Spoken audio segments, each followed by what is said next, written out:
Guys, welcome to many vlog. Guys, ನಾನು ಇವಾಗ ಎಲ್ಲಿಗೆ ಹೋಗ್ತಾ ಇದ್ದೇನೆ ಗೊತ್ತುಂಟ? ನಾನು ಹೋಗ್ತಾ ಇರೋದು ಮಂಗಳೂರಿನಲ್ಲಿರುವ ಫಿಶ್ ಮಾರ್ಕೆಟಿಗೆ, ಅಂದರೆ ಸ್ಟೇಟ್ ಬ್ಯಾಂಕ್ ಹತ್ತಿರ ಇದೆಯಲ್ಲ ಆ ಫಿಶ್ ಮಾರ್ಕೆಟಿಗೆ ನಾನು ವಿಸಿಟ್ ಮಾಡ್ತಾ ಇದ್ದೀನಿ. ಆಫ್ಟರ್ ಲಾಂಗ್ ಟೈಮ್ ಅಂತಲೇ ಹೇಳ್ಬೋದು. ಸುಮಾರು ವರ್ಷಗಳ ನಂತರ ನಾನು ಇವಾಗ ಅಲ್ಲಿಗೆ ಹೋಗ್ತಾ ಇದ್ದೀನಿ. ನಾವು ಫಸ್ಟ್ ಟೈಮು ಬ್ಯಾಂಗ್ಳೂರು ಅಂದರೆ ಇದು ಫಿಶ್ ಮಾರ್ಕೆಟ್ಗೆ ಹೋಗ್ತಾ ಇದ್ದೇನೆ. ನೋಡಿ ಹೇಗೆಲ್ಲ ಇರ್ತದೆ ತೋರಿಸ್ತೇನೆ. ಪೈಸ ಇದೆ ತಂಗಿ ಹಂಗೆ ಅಮ್ಮ. ನಮ್ಮೂರಲ್ಲಿ ಅಷ್ಟೆಲ್ಲ ಫಿಶ್ ಏನು ಸಿಗ್ತಾ ಇರಲಿಲ್ಲ ಫ್ರೆಂಡ್ಸ್. ಅದಕ್ಕಾಗಿ ನಾನು ಮ್ಯಾಂಗ್ಳೂರ್ಗೆ ಬಂದೆ, ಇಲ್ಲಿ ಏನಾದರೂ ಸಿಗ್ಬೋದಾ ಅಂತ ಹೇಳಿ. ಬಟ್ ಇಲ್ಲಿ ಬಂದಾಗ ನನಗೆ ಅಲ್ಲಿಗಿಂತ ಬೆಸ್ಟ್ ಅಂತಲೇ ಹೇಳ್ಬೋದು. ಯಾಕಂತ ಹೇಳಿದರೆ ಅಲ್ಲಿ ಇಷ್ಟು ಫಿಶ್ ಕೂಡ ಇರಲಿಲ್ಲ. ಇಲ್ಲಿ ಸುಮಾರು ಥರದ್ದು ವೆರೈಟಿ ಇತ್ತು. ಬಟ್ ಇಲ್ಲಿಯವರು ಹೇಳ್ತಿದ್ದಾರೆ ಇನ್ನೂ ಕೂಡ ಮಾರ್ಕೆಟ್ ಫುಲ್ ಆಗಿರುತ್ತೆ ಇಲ್ಲಿ.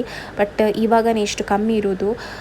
ಇಲ್ಲಿ ಎಷ್ಟಿರುವಾಗ ಮತ್ತು ನಮ್ಮೂರಲ್ಲಿ ಹೇಗೆ ಸಿಗುತ್ತೆ ಹೇಳಿ ಫ್ರೆಂಡ್ಸ್. ಹಾಗೆ ನಾನು ಇಲ್ಲಿಂದ 1000 ರುಪೀಸಿದ್ದು ಫಿಶ್ ತೊಗೊಂಡು ಹೋದೆ ಫ್ರೆಂಡ್ಸ್.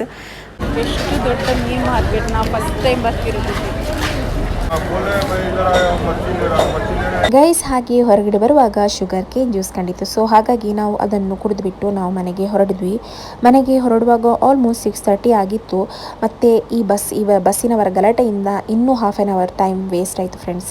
ಯಾಕಂತ ಹೇಳಿದರೆ ನಮ್ಮ ಬಸ್ಸಿನವರು ಆ ಕಾರಿಗೆ ಸ್ವಲ್ಪ ಗುದ್ದು ಬಿಟ್ಟಿದ್ರು. ಹಾಗೆ ಆ ಕಾರಿನವರು ಬಂದುಬಿಟ್ಟು ಕಿರಿಕ್ ತೆಗೆದ್ರು, ತುಂಬಾ ಗಲಾಟೆ ಮಾಡಿದರು. ಹಾಗೆ ಇವತ್ತಿನ ಮಿನಿ ವ್ಲಾಗ್ ಇಲ್ಲಿಗೆ ಎಂಡ್ ಮಾಡ್ತಾ ಇದ್ದೇನೆ. ನೆಕ್ಸ್ಟ್ ವ್ಲಾಗಲ್ಲಿ ಸಿಗುವ. ಅಲ್ಲಿವರೆಗೂ ಬಾಯ್.